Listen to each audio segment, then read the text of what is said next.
Moi, mä oon Veera ja tää on part 2 Inton uuden ilmeen luomisesta. Tässä näkyy muutamia värejä ja elementtejä, joita on valittu lopulliseen ilmeeseen.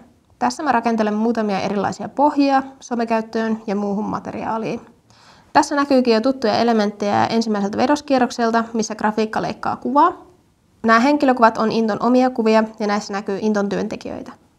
Inton sloganeita on käytetty vahvasti tässä ilmeessä. Sen lisäksi siihen on tuotu mukaan uuden ilmeen mukainen viivagrafiikka.